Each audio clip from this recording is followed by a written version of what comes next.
आखिरी ये आशिकी गुस्ताख असली ये आशिकी बेदाखिली ये आशिकी बेखौफ असली ये आशिकी। Hello everybody and welcome to yet another episode of Glamour Presents Bindas Ye Hai Aashiqui।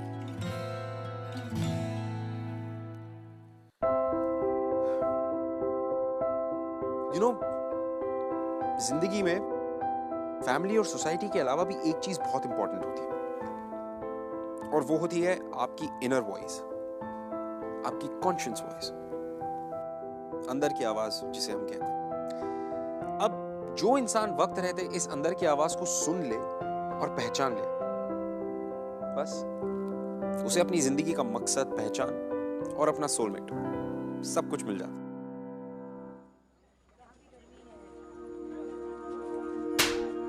अरे ये क्या कर रहे हैं आप? जवान लड़के पर सबके सामने हाथ उठा रहे हैं। फ्री में खा खा के चर्बी चढ़ गई तुम्हारे लाडले को। 2 दिन में इसकी शादी है, बराती सब ट्रेन में है, लड़की वाले जम्मू में इंतजार कर रहे हैं और तुम्हारे साहबजादे कहते हैं इनको शादी नहीं करनी।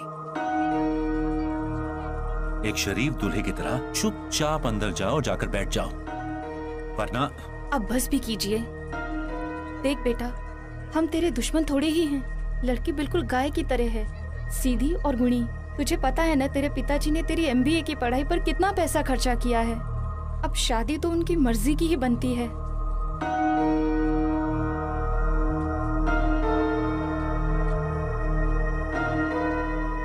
ऋषि वाराणसी में पैदा हुआ, वहीं पला बड़ा, लेकिन उसने MBA की डिग्री वाराणसी से बाहर जाकर की। लेकिन मेरा सवाल यह है कि ये MBA की डिग्री का फायदा क्या हुआ? क्योंकि उसके पिता का उसके ऊपर अपने फैमिली बिजनेस को संभालने का प्रेशर हमेशा से बना रहा, बिना ये जाने या ये समझे कि ऋषि खुद क्या करना चाहता। उसे हमेशा से मजबूरन अपने पिता की हर चॉइस को अपनी चॉइस बनाना पड़ा। अब ऐसे में किसी का दम कैसे नहीं घुटेगा?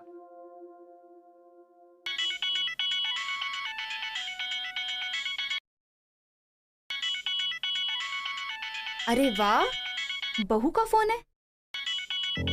उठा ले बेटा, उससे बात करेगा तो अच्छा लगेगा। चल मुझे जाने दे। हेलो ऋषि जी। ऋषि जी आप सुन रहे हो ना? हाँ स्वाति, सुन रहा हूँ, बोलो।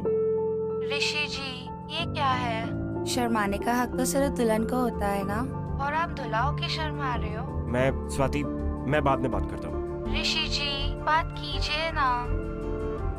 मैंने ना स्पेशली आपके लिए कमल ककड़ी की पकौड़ियाँ बनानी सीखी हैं, सिर्फ और सिर्फ आपके लिए। बात कर। अंदर जाओ।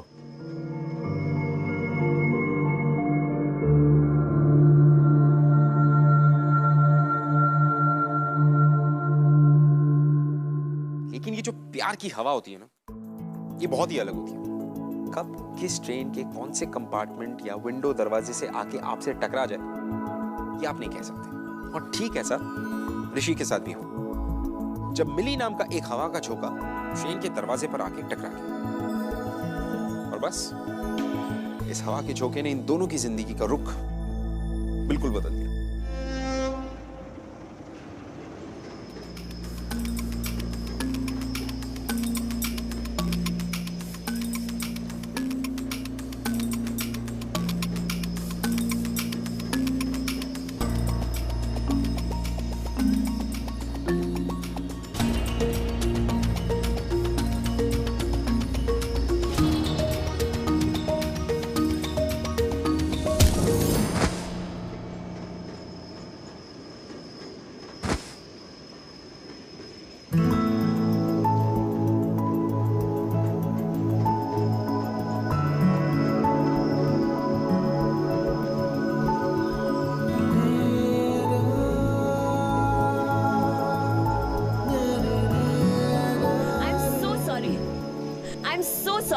I'm sorry.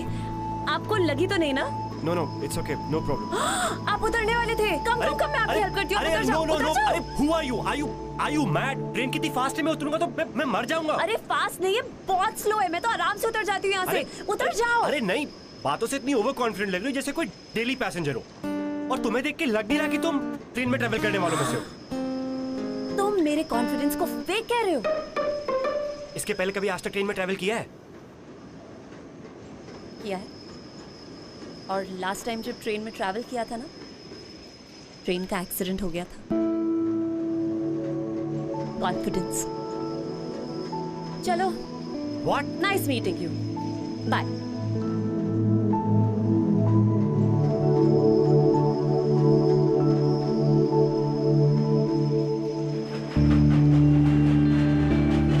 ऋषि का मन तो यूं कर रहा था कि वो ट्रेन से कहीं कूद जाए, क्योंकि वो नहीं चाहता था कि उसके पिता उनकी पसंद की कोई लड़की को उसकी जिंदगी पे ऐसे ही थोप दे। और उसके डैडी समझने को तैयार ही नहीं थे कि ऋषि ने वाराणसी के बाहर ना सिर्फ एक पढ़ाई कंप्लीट की है, बट उसने एक अलग दुनिया देखी, अपने सपने देखे जिन्हें वो पूरा करना चाहता था, जो शायद उसके डैड के रहते पूरे नहीं हो सकते थे। और जिंदगी की ऐसी सिचुएशन में मिली का उसकी लाइफ में आना was nothing less than a blessing.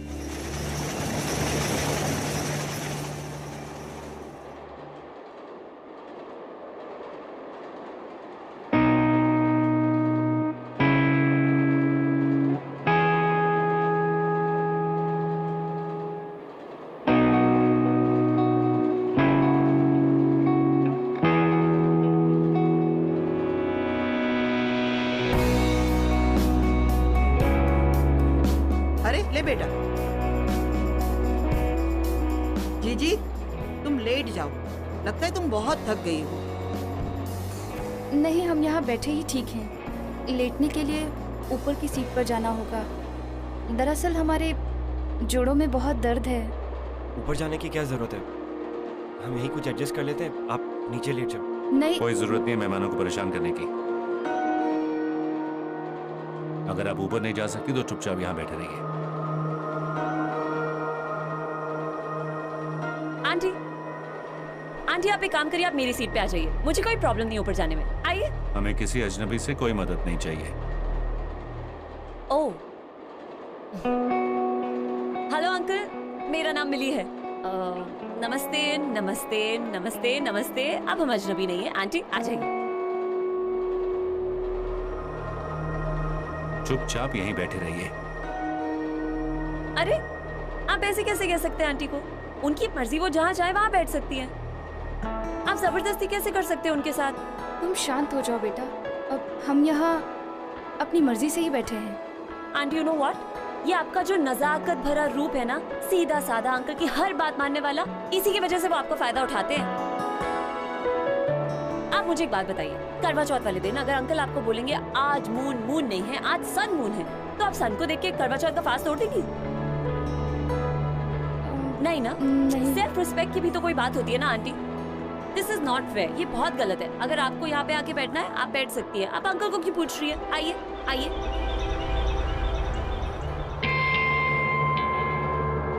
वो क्या है ना, जिसे तुम गलत समझ रही हो ना, वो हमारी परंपरा है। अपने पति की आज्ञा का पालन करना ये हमारा धर्म है, संस्कृति है। पर तुम जैसी लड़की ये क्या समझेगी? यू आर राइट अंकल, इन सब चीजों में मेरा IQ थोड़ा कम है।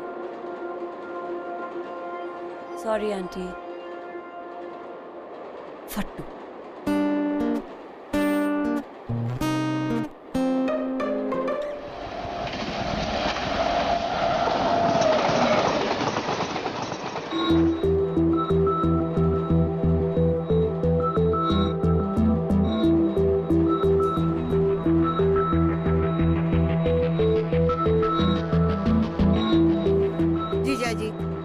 कह रहे हैं वेडिंग में जा रहे हैं। तो ऋषि की वेडिंग पे तो जा रहे हैं हम। हमें तो लग रहा है हम वॉर पे जा रहे हैं।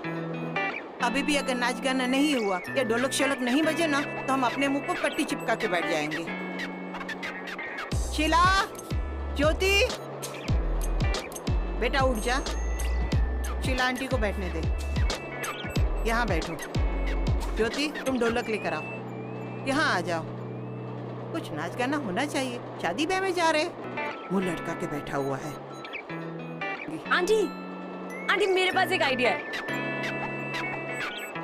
मेरे पास ना स्पीकर्स भी हैं और मेरे फोन पे माइंड ब्लोइंग म्यूजिक है। मैं अपने स्पीकर्स लगाऊंगी, पर एक चीज करनी पड़ेगी आप सबको डांस करना पड़ेगा, ओके?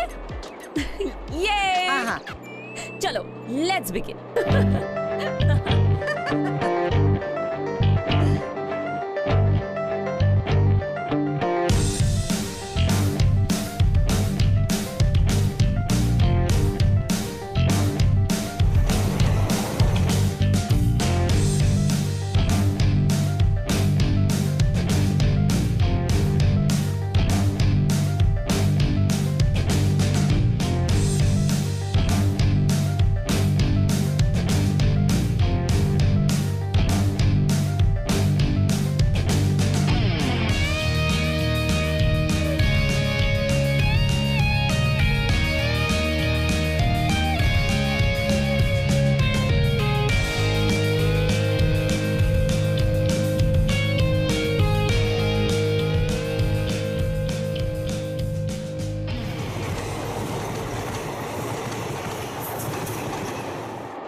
Oops, ouch.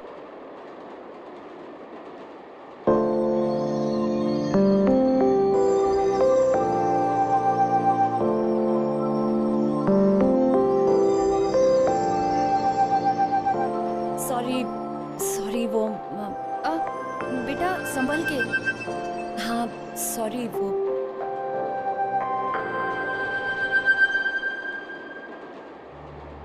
पता नहीं कैसी परवरिश मिलती है आजकल की लड़कियों को, ना कपड़े पहनने का ढंग, ना बात करने का ढंग।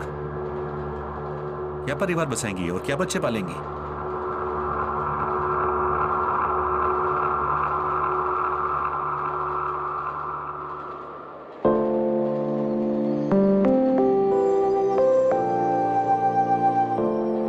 जिंदगी को जीना है तो वो करो जो तुम्हारा दिल कहता है, ना कि तुम्हारे पापा।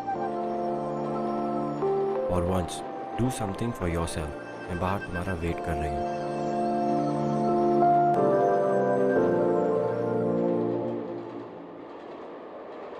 आप लेंगी?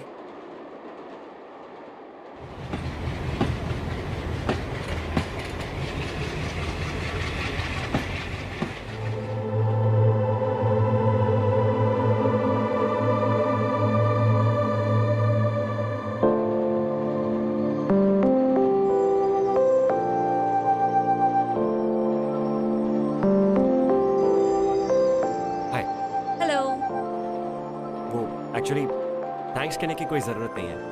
कोई भी अगर अच्छा इंसान होता तो उस समय वही करता जो मैंने किया। Thank you. तुम्हें ऐसा लग रहा है मैंने तुम्हें थैंक यू कहने के लिए बुलाया? सॉरी। वैसे क्या देखा तुमने? एक्चुअली हम दोनों इतने पास थे ना एक दूसरे के, कुछ देखने का मौका ही नहीं मिला। Bad luck. Bad luck? You are such a cheapster. तुम्हारे साथ डांस किया, तुम्हारी गोद में गिरी, उसका तुम ये मतलब निकाल रहे हो, राइट? Anyway thank you. वो आज तुमने मेरी मॉम को जो सपोर्ट करा मेरे डैड के सामने। वैसे ये तुम्हारा काम था, you know that, right? I know. तुमने अपनी शक्ल देखी है?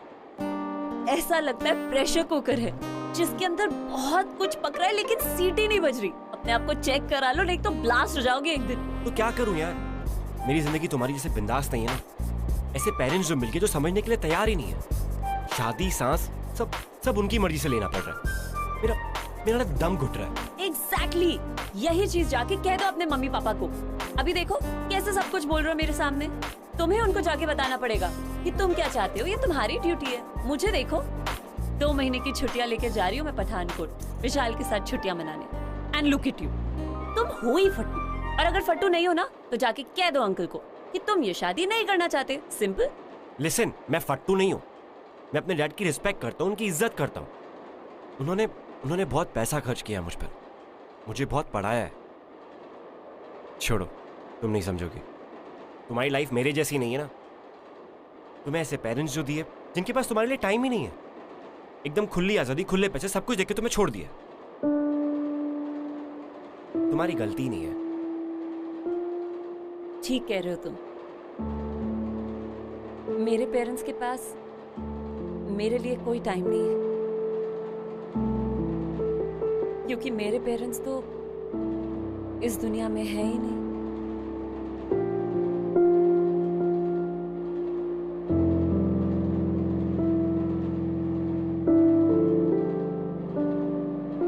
साल पहले वाराणसी के पास एक ट्रेन का एक्सीडेंट हुआ था। उसमें मेरे पेरेंट्स की डेथ हो गई। और हाँ, तुमने खुले पैसे की बात भी बिल्कुल सही की।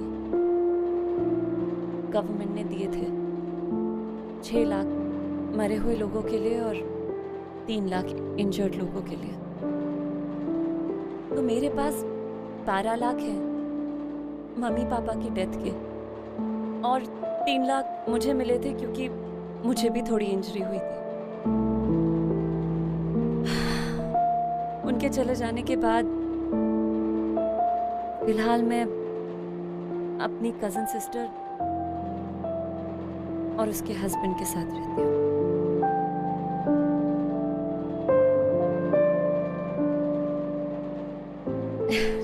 Never mind. Listen, अब जो मैंने तुम्हें बता दिया कि मैं रिच हूँ, मेरे पीछे मत पड़ जाना, ओके? See you.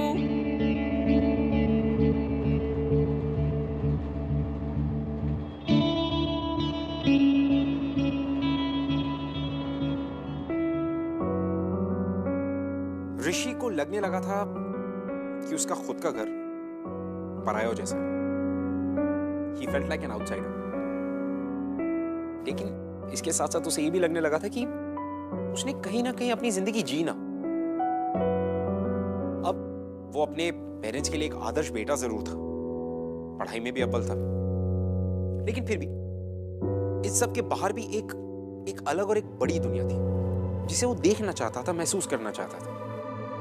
और इस अलग एहसास का नाम था मिली। और फाइनली वो ऋषि से मिलने के बाद उसे भी लगने लगा था कि Rishi is the guy that she can trust, जिसके साथ वो अपनी फीलिंग्स शेयर कर सकती है।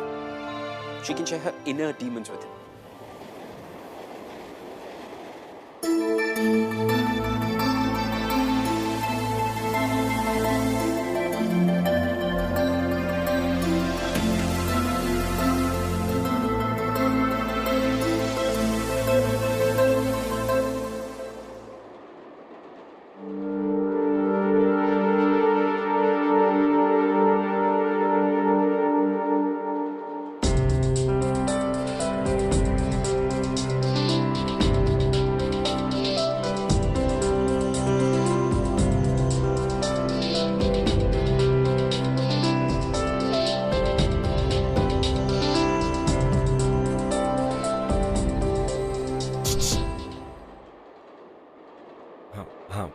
Phone.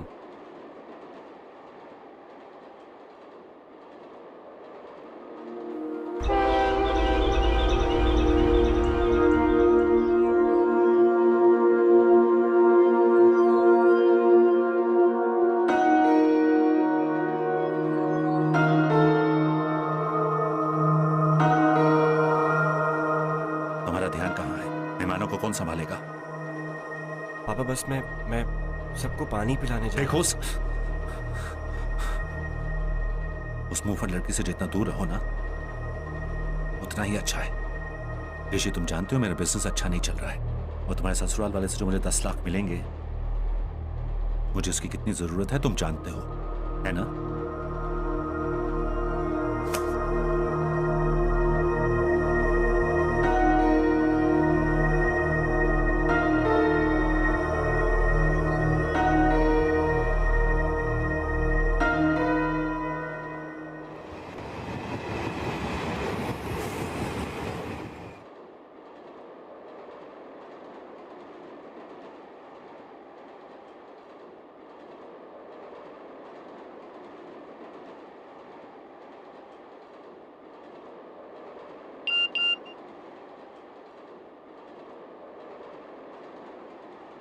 I am really sorry, मुझे तुम्हारे पेरेंट्स के बारे में नहीं पता था। But hey, you such a happy soul यार। तुम्हें मेरा सेल नंबर कैसे मिला? वो तुम्हारा फोन गिरा था ना, मैंने तभी चुरा लिया।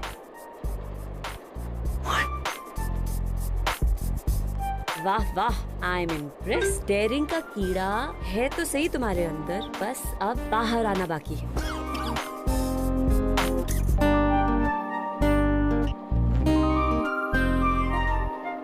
फट्टू फट्टू फट्टू फट्टू।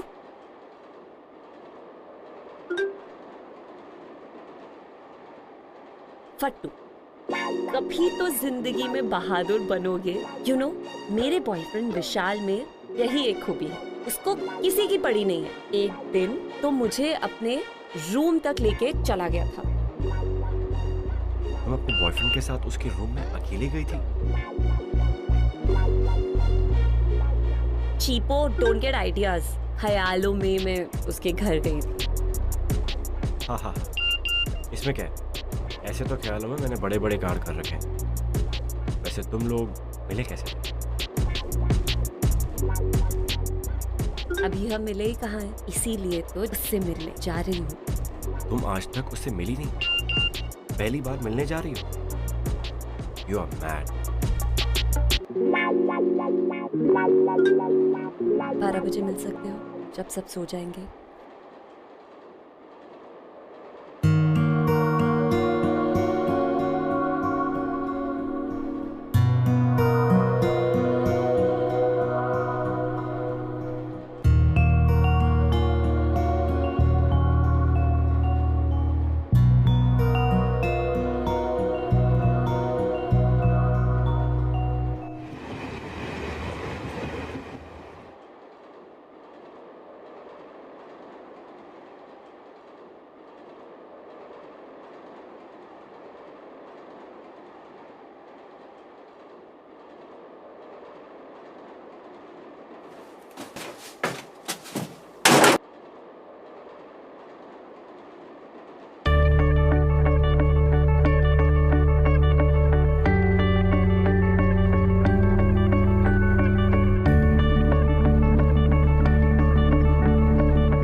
ये है मेरा सच ऋषि।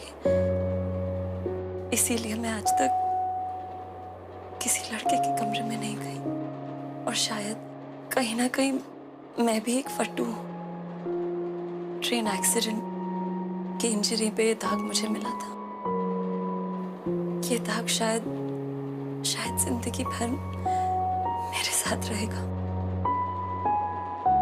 ऋषि, ये जो दाग है ना, ये मेरी बॉडी पर नहीं, मेरी आत्मा पर लगा है।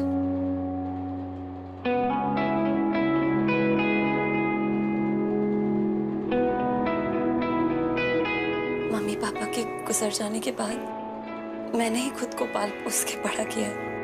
कभी कभी खुद ही पापा की तरह डांट देती थी अपने आप को, या मम्मी की तरह पैम्पर करती थी। दुनिया ने ना हमेशा मुझे यूजलेस समझा है, या मुझे हैंडीकैप समझ के हमेशा ऐसा सोचा कि मैं जिंदगी की रेस में आगे बढ़ ही नहीं सकती, कुछ नहीं कर सकती। पिछले 1 साल से रेंटेड अपार्टमेंट में अकेले रह रही हूँ। एक्सीडेंट के बाद मैं अपनी कजिन के साथ रहती थी। जिस दिन गवर्नमेंट ने कॉम्पेंसेशन भेजा ना, उस दिन मेरे जीजा जी बिल्कुल बदल गए। उनकी नजर सिर्फ और सिर्फ मेरे पैसों पर थी, जो वो अपने इलेक्शन कैंपेन के लिए यूज करना चाहते थे। इसीलिए मैंने घर छोड़ दिया। तब से भाग रही हूँ मैं, उससे मैं उनसे भाग रही हूँ और वो मेरे पीछे पड़े हुए हैं। इसीलिए जा रही हूँ विशाल के पास।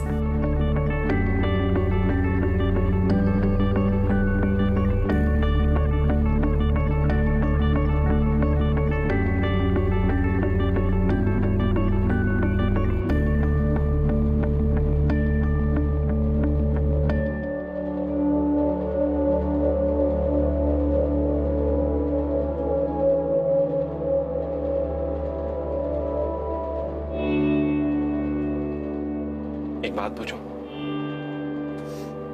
पूछो।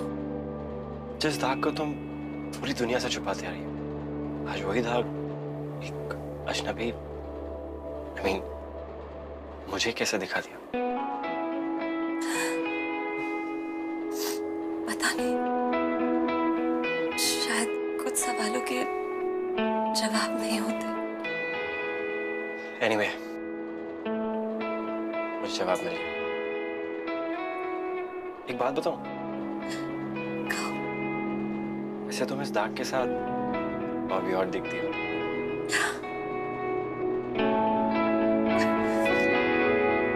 जी।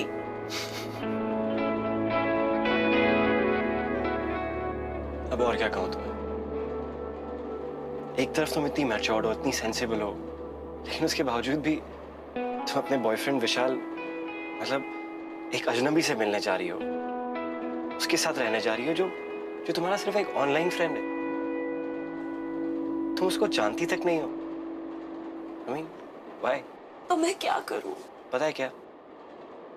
सबसे पहले तो अपना ये रोना बंद करो, वरना ना मैं तुम्हें नाम दे दूंगा, रोंदूमल।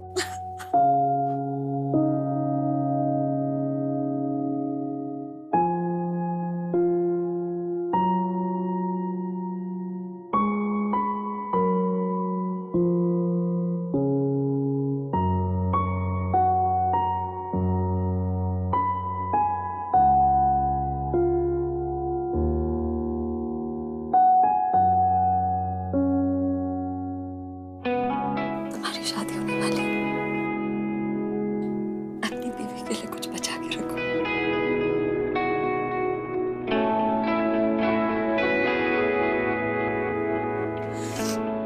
आंसू पोंछ लेती हूँ।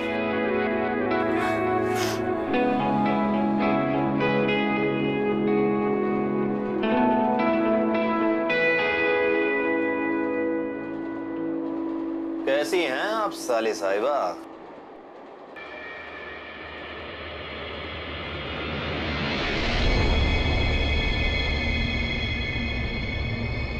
मेरे पीछे क्यों पड़े हुए? अब हमें इस तरह तुम्हारे पीछे भागना कोई अच्छा थोड़े ना लगता। क्या करूं? तुम हो सोने का चिड़िया। अगर हम आजाद कर देंगे, कोई दूसरा बहेलिया तुम्हें अपने पिंजड़े में कैद कर ले। प्लीज प्लीज ऐसी बातें करना बंद कीजिए। कम से कम दीदी के बारे में सोचिए। अरे कमाल कर रही हो। इसे हम केवल अपने लिए नहीं कर रहे हैं, दीदी के लिए भी तो कर रहे हैं ना। देखो देखो, हमें इलेक्शन जीतने के लिए चाहिए पैसा, जो है तुम्हारे पास। अगला स्टेशन है पठानकोट, वहां से हम सीधे वाराणसी जाएंगे। तो अपने अकाउंट से निकाल कर पैसे दे दो बस। उसके बाद जहां जी करे जाओ। फिर जीजा भी खुश, साली भी खुश। ये क्या हुआ?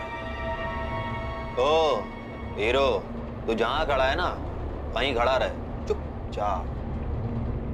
तूने जरा सा भी हिलने की कोशिश की ना, तुझे चलती ट्रेन से उठाकर बाहर फेंक देंगे। समझ में आया? हाँ, तो क्या कह रहे थे? जिनके आगे जी, जिनके पीछे जी, जिनके आगे पीछे जी जी, ये हमारी साली है, हम इनके जीजा जी।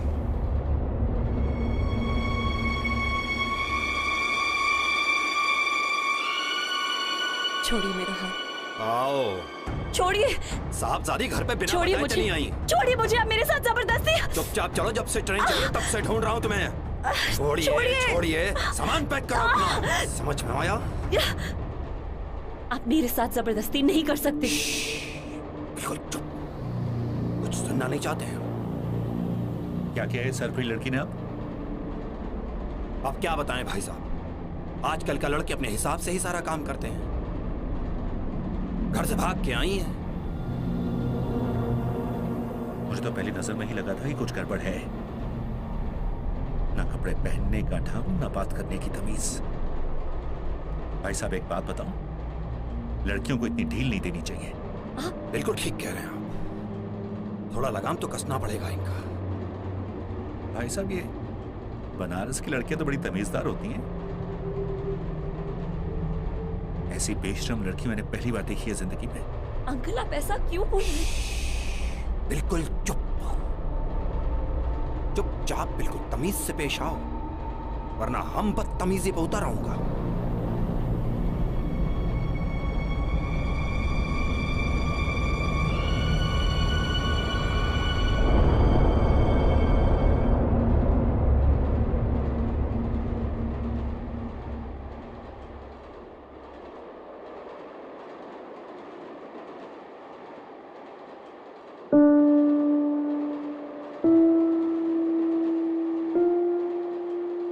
बजरंग, अपना सामान उठा कर लाओ।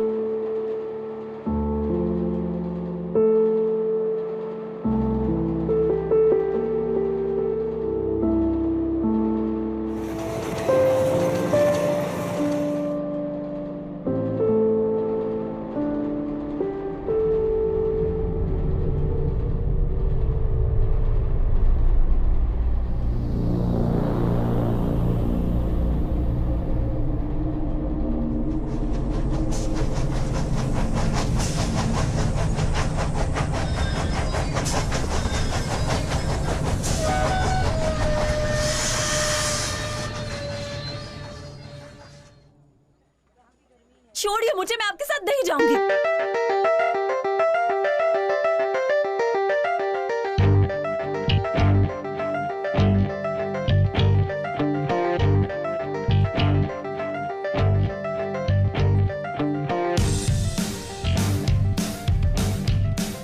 छोड़िए मुझे, चुपचाप चलो। आप ऐसे जबरदस्ती नहीं कर सकते मेरे ऐसा साथ। नहीं करेंगे। Please somebody help। विशाल,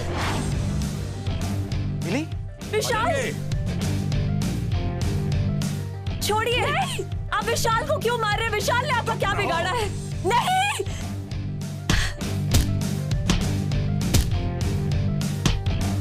छोड़िए मुझे, मुझे विशाल के पास जाना है। somebody help, please somebody।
तुम्हारे ससुराल वाले से जो मुझे 10 लाख मिलेंगे, मुझे उसकी कितनी जरूरत है तुम जानते हो।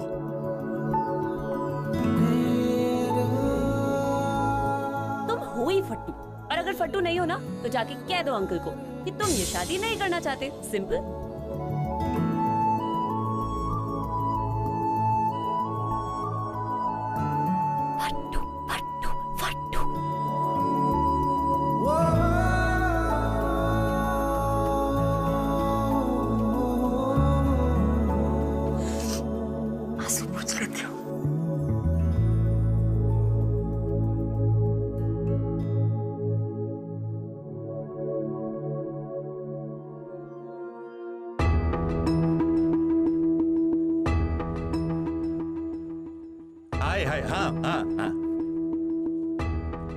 देखो कुछ गड़बड़ मत करना, तुम्हारे ऊपर बहुत खर्चा किया मैंने, सब वसूलने का वक्त आ गया, समझे तुम? नमस्कार नमस्कार नमस्कार। नमस्ते। अरे नहीं नहीं, ये सब की क्या जरूरत है?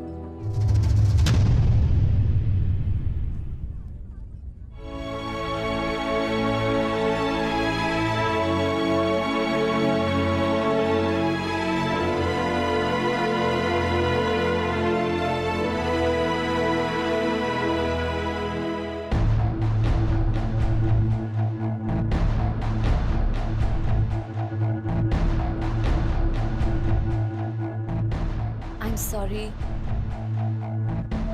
आई थिंक मैं जो बोलने वाली हूँ वो आप लोगों को बहुत गलत लगेगा। अगर एक दूल्हे को शादी के मंडप से उसकी गर्लफ्रेंड भगा के ले जाए तो वो तो गलत ही होगा ना।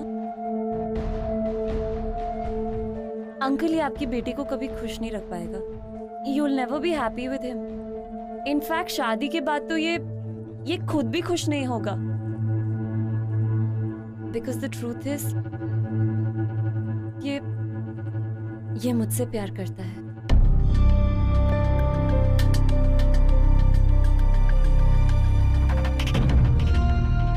Sorry। चलिए देखिए, बिल्कुल सर, प्लीज।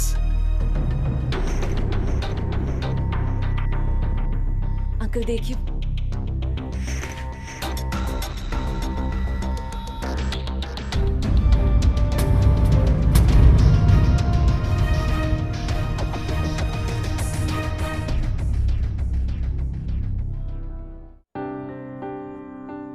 बस पापा बस, बहुत हो गया। आपकी खुशी के चक्कर में हम सब लोग दुखी हैं। आपको दिखाई नहीं देता क्या पापा? आपने हमेशा जैसा चाहा, जो चाहा मैंने किया, क्योंकि मैं उसमें खुश था। मैं वो सब करना चाहता था। नहीं पापा, इसलिए किया क्योंकि आप चाहते थे। मम्मी ने भी चुपचाप वही किया जैसा जैसा आप चाहते थे, लेकिन आपने उनकी इतनी सी भी परवाह नहीं की। कहीं पे भी किसी के भी सामने उनकी बेइज्जती की। अब और क्या चाहते हैं पापा? हम क्या जान दे दें अपनी, मर जाएं? बस यही तो बाकी है ना। बेटा चुप हो जा। आज मैंने फैसला कर लिया कि मैं एमएनसी में काम करूंगा और उसी से शादी करूंगा जिससे मैं प्यार करता हूं। मैं पापा को उनके बिजनेस के लिए खुद को बेचने नहीं दूंगा। ये मेरा फैसला है। अंकल, ये आपके बेटे की खुशियों का सवाल है, उसकी जिंदगी का सवाल है। आपको अपने बिजनेस के लिए पैसे चाहिए ना? अंकल आप मुझसे ले लीजिए, मेरे पास है पैसे। मैं अभी आपको चेक साइन करके दे देती हूँ। अंकल प्लीज इसकी लाइफ के साथ कॉम्प्रोमाइज मत कीजिए। मैं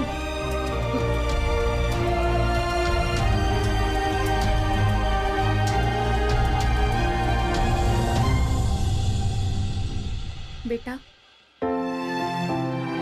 आज नहीं तो कल ये तो होना ही था, और तेरे पापा वो भी मान जाएंगे।